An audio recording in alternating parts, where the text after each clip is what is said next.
Hello and welcome to a short on-screen video of D-Day to Berlin version 5.1. In version 5.1 we have gone over to six-sided dice. Previous incarnations of D-Day to Berlin had 10-sided dice, but we have now gone to six-sided dice, and we've taken a more of a multiple dice approach versus single die roll approach. So this is a basic game that I use for players that I play with online to teach them how to play the game. To do this, I'm using a module designed in Vassal, originally for Poor Bloody Infantry for Peter Pig games, and it is using the online software program called Vassal, V-A-S-S-A-L. I have rewritten the Poor Bloody Infantry module for D-Day to Berlin, and I use a program called Team Viewer, which is a free program, and in this way people can log on to my computer and we can play a miniatures board game in real time. What I wanted to do today was to show you just one turn of movement and how the game is set up. This is a basic game played on a 4-foot by 4-foot table, and it's broken up into 6-inch squares. And if you take a look, we'll scroll up to the top, and the Americans are on the defense, and here's the entire table. I'll just scroll down like that. Alright, so that's the table itself. The Americans are on defense. They have a rifle division on the right hand side. Over here, an infantry division, really I should say, on the right hand side. They're fairly depleted at the moment. They have a lot of reinforcements coming in, but they haven't showed up yet.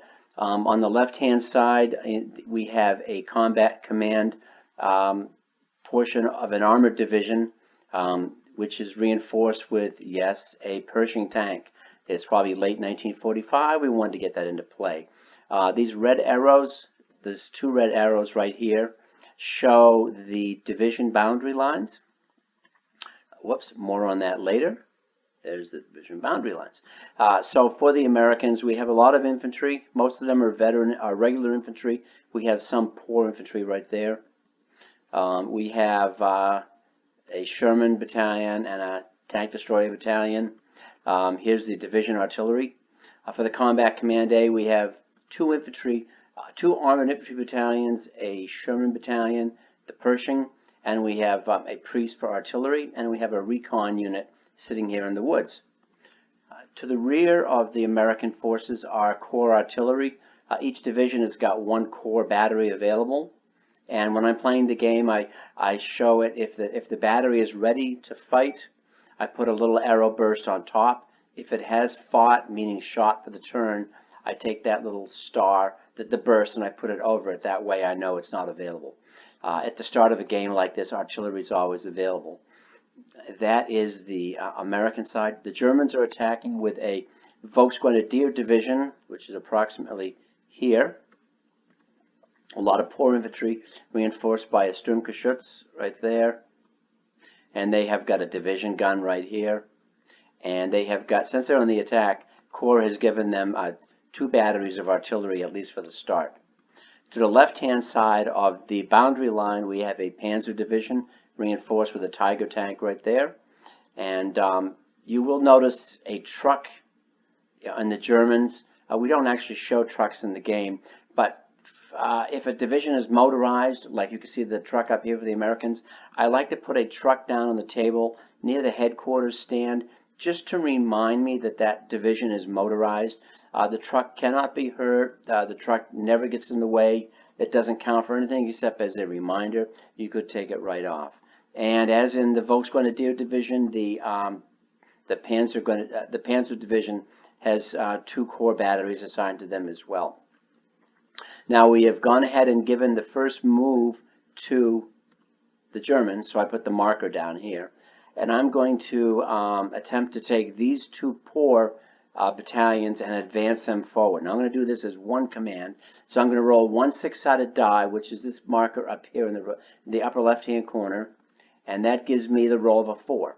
Now in the basic game, a roll of 4 or less will activate a unit. Or I should say a force, because a force could be anywhere from a single battalion up to 2 or more battalions. So these 2 battalions have been activated. They rolled a 4. They're not motorized, so the infantry just move one, so they go ahead like that. Now we're going to attempt to move the recon. Again, looking for a 4. Recon rolls a 5 and does not move. It just sits there. Now the division headquarters is going to attempt to bring the Sturmgeschütz and the veteran infantry forward, and he rolls a 4. They come forward like that into the zone with the recon, like that, and the division artillery will stay behind. And now I will attempt to move one of these battalions forward, and he moves forward, and he'll move also into this zone with the Sturmgeschütz and the headquarters, and that will bring that zone up to the maximum stacking of 4 battalions. Headquarters never counts for stacking. So now I'm going to attempt to bring these 3 units forward. I don't want to run the risk of none of them coming forward, so I'm going to attempt to bring the regular infantry forward first, rolling a 4. He makes it. Now I'll attempt to bring the 2 poor infantry forward on the same die roll, and they roll a 4, and they come forward as well.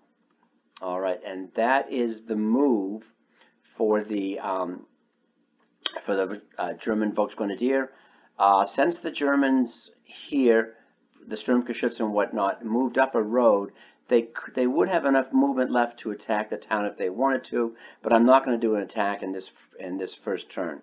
Moving over to the Panzer Division, I'm going to attempt to move the Tiger Kampfgruppe forward. So he rolls a 5, so the Tiger and its supporting motorized infantry do not move.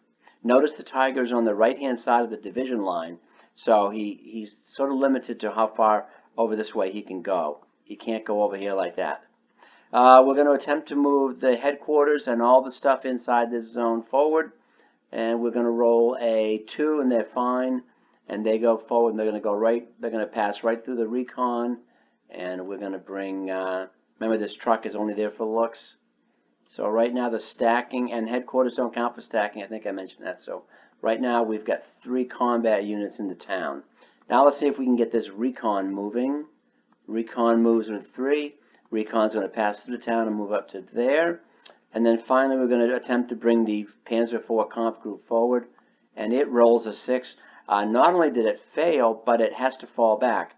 Now you can either fall back, which means they go off the table, which is not good, or the headquarters takes a morale marker. So I'm going to put this morale marker right there. And that'll show us that he has taken 1 morale marker. Now again, that only happens on the roll of a 6.